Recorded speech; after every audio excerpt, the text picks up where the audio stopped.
Told you I was going to play that over every Eagles win now. So we're not going to replay it like I did a couple weeks ago. Last week with the Saints. Look, the Eagles won 27-7. But I won't lie. And by the way, people that are so pissed about me playing this song during the Eagles win, saying like how you couldn't hear me or how annoying it was that I talked over it. Fuck you! Fuck you! You're not sensitive? Fuck you! Fuck you! Anyway, 27-7. That score sounds familiar. Almost as familiar as last year when the Giants came into the Link and lost 27-0. At least they scored this year. Anyway, 3, 4, 5, Sixers. 10, 9, 8, 7 points for the Giants. 1, 2, 3, 4, 5, Sixers. 10, 9, 8, 7 points for the Giants. Alright, look. I won't lie. That game was sloppy as a motherfucker. Sam Bradford looked... As much as he got stuff done as much as he didn't. It just looked like he was not at a professional level last night. The 3 interceptions were all terrible. And...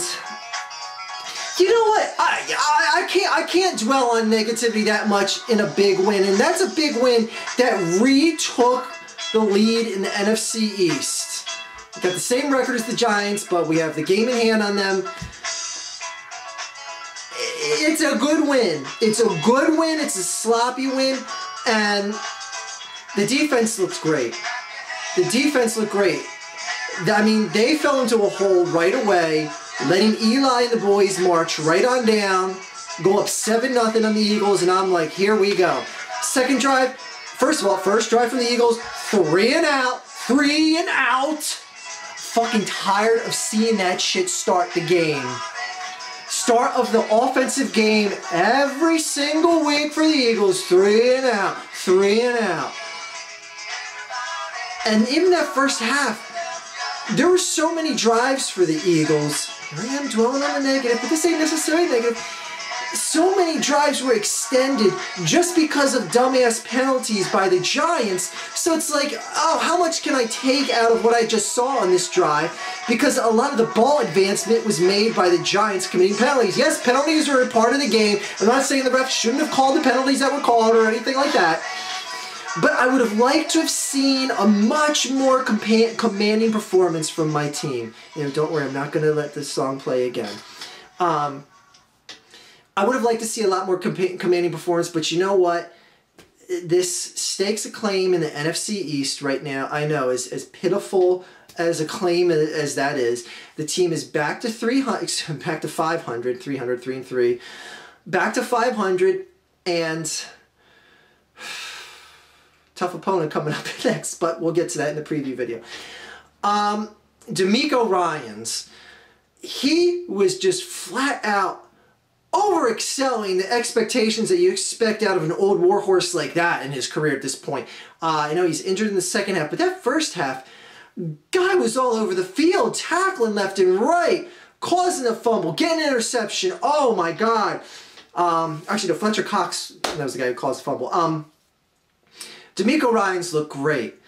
Connor Barwin, speaking of linebackers, I'm tired of this guy being irrelevant.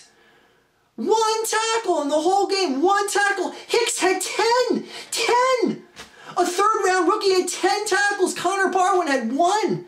Connor Barwin's a Pro Bowler from last year. 1 tackle, 2 sacks for the entire season. Sorry, I keep just dwelling on the negative. Jordan Hicks. My God, finally a gem got pulled out of one of the later rounds in the draft. One of the few gleaming hopes that Chip Kelly can actually find good defensive talent in the draft. Stepping up big, especially with Kendricks out, especially in the second half. You had no DeMeco Ryans. Kiko Alonso's still out. So you need guys like that to come in and step up. And going into this year, I was like, I don't have an expectation at all for Jordan Hicks, but that boy's going to have to step up and play. because there's no one else to step in for him to play right now, except that guy that was drafted in the first round. What's his name? Oh, I don't know. I forgot his name because he's not on the field that much. His name may be Marcus Smith, but anyways, I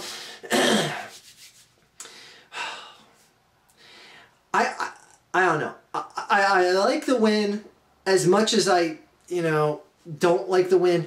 It's multiple games in a row we're winning now. There's a culture of winning, be it just for 2 games.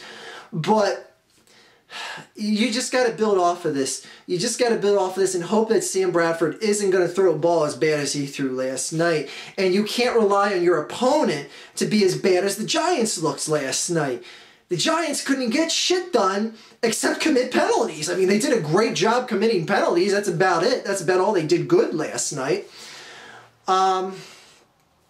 Now, I see, there's not really much else to say because, again, I would like to dwell on the positives, but there really wasn't that much aside from the defense locking things down and not having the Giants score any more points after that first drive where Eli and the boys and ODB with his injured hamstring, boy, looked really injured, especially in that cold weather. They kept hearing, don't worry about ODB, don't worry, he's injured, he's going to be a no factor.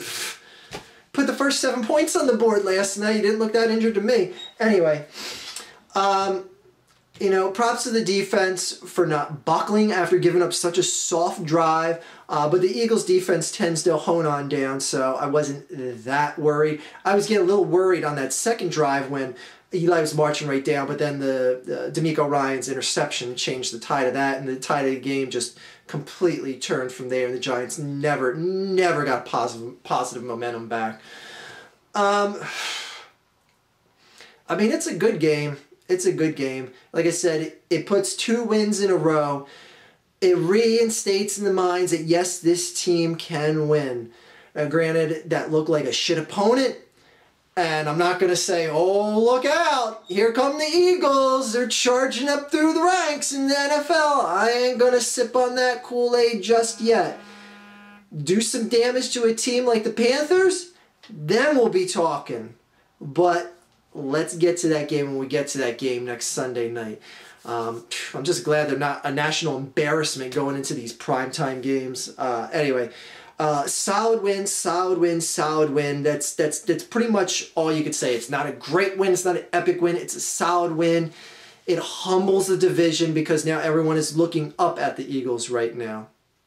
Speaking of which, I just got one question. How cold is it in the basement, Dallas? How fucking cold is it in the basement? And who's spooning who? The Redskins? Are the Redskins the outside of the spoon and the Dallas Cowboys nuzzle right in? This is oh, come on in for the Dallas sandwich. Oh. Because it's not really a sandwich and a spoon, but they're in the basement. And I just want to let you guys know that they're in the basement, in case they forgot. Gotta do the bragging while I can here, folks, and make vanish by next week. Anyway. Solid win. Take it on to Carolina. Carolina winning in Seattle. I gotta say, that worries me. Carolina's first wins this year weren't really that impressive, but going up into Seattle and damn near stifling the playoff chances for Seattle, that's got me a little concerned, especially with Cam and, well, actually everyone's been driving down on the final drive and scoring on the Seattle defense. But let's get to that game when we get to that game. Good victory for the Eagles. Back in first place. Don't have much expectations for them, but Dallas and Washington's in the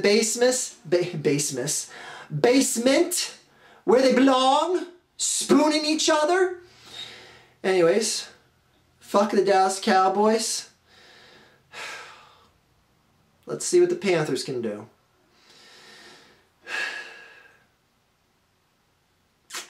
Yeah. Have a good day, everyone.